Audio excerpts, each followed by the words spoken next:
मुल्तान शहर में कोई कराटे का खिलाड़ी था। उसे ब्लैक बेल्ट हासिल था। मुझसे कहने लगा, हजरत मैंने बहुत मेहनत की है।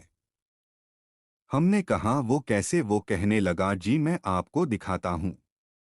इतना कहकर वो जमीन पर लेट गया। फिर उसने एक 100 किलोग्राम के आदमी को अपने ऊपर कूदने को कहा। फिर उसके पेट पर एक 100 किलोग्राम के बंदे ने 10 बार छलांगे लगाई और वो आदमी आराम से नीचे लेटा रहा और उसके ऊपर वो भारी भरकम बंदा उछल उछल कर छलांग लगा रहा था।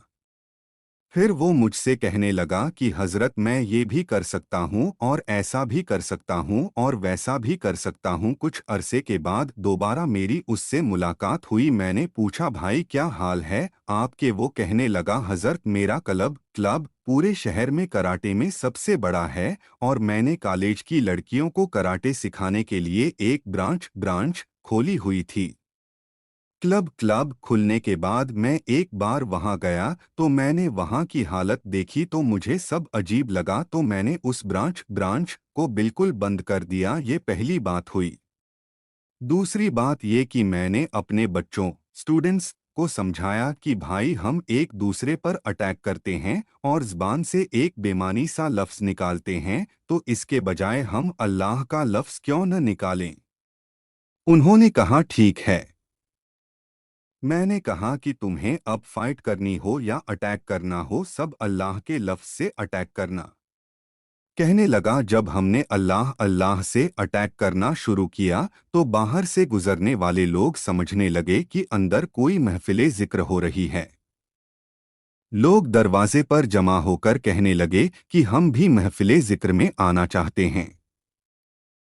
जब वो अंदर आए तो उनको पता चला कि जनाब यहाँ तो कराटे सिखाए जाते हैं।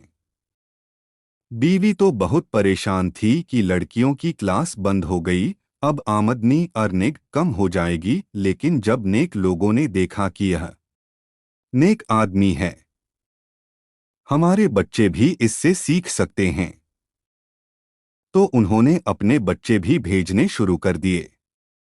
इस तरह लड़कियों की क्लास की तलाफी हो गई तो हमारे लड़कों की तादाद पहले से 3 गुनी हो गई। अल्लाह ताला ने रिज़्क़ अर्निंग में भी इजाफा कर दिया। अब देखिए कि दिल में मोहब्बत इलाही आई तो फिर एक दूसरे के साथ खेलकूद में भी अल्लाह याद आएगा। यह मोहब्बत चीज़ ही ऐसी है।